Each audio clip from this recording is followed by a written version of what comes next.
Hello everyone, student corner চ্যানেলে সকলকে স্বাগত জানাই। তোমরা যারা দশম শ্রেণীর প্রথম পর্যায়ক্রমিক মূল্যায়ন ইতিহাস পরীক্ষা দেবে, তোমাদের জন্য আজকে ইতিহাস থেকে একটি প্র্যাকটিস সেট নিয়ে উপস্থিত হয়েছি। তোমাদের প্রথম পর্যায়ক্রমিক মূল্যায়ন পরীক্ষা হবে 40 নম্বর, সময় থাকবে 1 ঘন্টা 20 মিনিট। এই প্রশ্নগুলি দেখে নাও। এই প্রশ্নগুলি খুবই ইম্পর্টেন্ট প্রশ্ন, তাই প্রথম থেকে শেষ অবধি দেখে নাও। প্রথমে দেখো, বিভাগ কতে আছে সঠিক উত্তর বেছে নিয়ে লেখো, যে কোনো 10টি। প্রথম প্রশ্ন, বিপিনচন্দ্র পাল লিখেছেন 70 বৎসর জীবন স্মৃতি a nation in making Anandamath. উত্তর হবে কি অপশন ক 70 বৎসর। পরের প্রশ্ন, ভারতে ফুটবল খেলা প্রবর্তন করে ইংরেজ, ওলন্দাজ, ফরাসি, পর্তুগিজ। উত্তর হবে ইংরেজ। পরের প্রশ্ন, বাংলা ভাষায় প্রথম নির্বাক ছবি রাজা হরিশ্চন্দ্র, বিল্বমঙ্গল, জামাই ষষ্ঠী, দেনা পাওনা। উত্তর হবে বিল্বমঙ্গল। পরের প্রশ্ন, হিন্দু প্যাট্রিয়ট পত্রিকার সম্পাদক ছিলেন উমেশচন্দ্র দত্ত, হরিশচন্দ্র মুখোপাধ্যায়, কৃষ্ণচন্দ্র মজুমদার, দ্বারকানাথ বিদ্যাভূষণ। উত্তর হবে হরিশচন্দ্র মুখোপাধ্যায়। পরের প্রশ্ন, বামাবধিনী পত্রিকার সম্পাদক ছিলেন শিশির কুমার ঘোষ, উমেশচন্দ্র দত্ত, কৃষ্ণচন্দ্র মজুমদার, দ্বারকানাথ বিদ্যাভূষণ। উত্তর হবে উমেশচন্দ্র দত্ত। পরের প্রশ্ন, কলকাতা বিশ্ববিদ্যালয়ের প্রথম উপাচার্য ছিলেন Lord Canning, David Hare, Ashutosh Mukhopadhyay, James William Colvile. উত্তর হবে জেমস উইলিয়াম কোলভিল।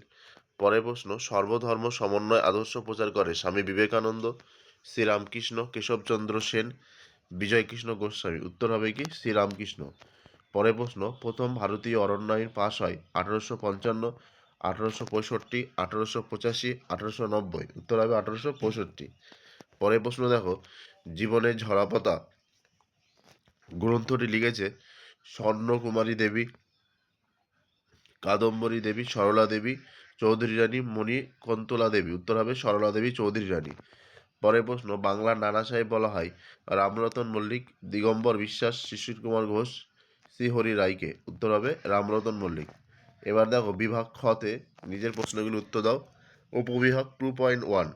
প্রথমে দেখো, সরকারি নথিপত্র কোথায় সংরক্ষণ করা হয়? মহাফেজখানাতে।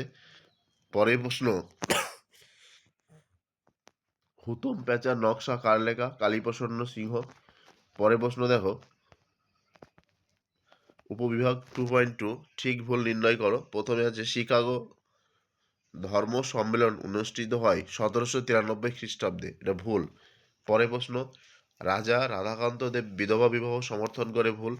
এবার উপবিভাগ 2.3, বিবৃতি নির্ণয় করতে বলেছে। প্রথম বিবৃতি, মধুসূদন গুপ্ত খ্যাতি লাভ করেছিলেন। উত্তরটি দেখে নাও। তিনি কুসংস্কারের বিরুদ্ধে গিয়ে শবব্যবচ্ছেদ করেন। পরে বিবৃতি দেখো, বিরসা মুন্ডা এক নতুন ধর্মমত প্রচার করেন। উত্তর হবে তিনি ধর্মীয় আদেশে মুন্ডাদের ঐক্যবদ্ধ করতে চেয়েছিলেন। ব্যাখ্যা নম্বর 2। এবার বিভাগ গতে দেখো, প্রত্যেকটির মান 2 করে যে কোনো 4টি প্রশ্নের উত্তর দিতে হবে। প্রথম প্রশ্ন দেখো, সামাজিক ইতিহাস বলতে কি বোঝায়? উত্তর দেখো, 1960-এর দশক থেকে মার্কিন যুক্তরাষ্ট্র এবং পশ্চিম ইউরোপে নতুন সামাজিক ইতিহাস চর্চা শুরু হয়। প্রত্নতাত্ত্বিক উপাদান, সরকারি নথিপত্র প্রভৃতি প্রথাগত ইতিহাসের উপাদানের পাশাপাশি অপেক্ষাকৃত কম গুরুত্বপূর্ণ ও অপ্রচলিত উপাদান যেমন লোককথা, ব্যক্তিগত ডায়েরি প্রভৃতির অনুসন্ধান করে তোলা থেকে ইতিহাস পদ্ধতি এই ইতিহাস রচনা করা হয়। পরের প্রশ্ন, উডের নির্দেশনামা বলতে কি বোঝায়? 1854 খ্রিস্টাব্দে 19শে জুলাই বোর্ড অফ কন্ট্রোলের সভাপতি স্যার চার্লস উড শিক্ষা সংক্রান্ত যে পরিকল্পনা সুপারিশ পেশ করে তা উডের নির্দেশনামা নামে পরিচিত। পরের প্রশ্ন দেখো, মেকলে মিনিট কি?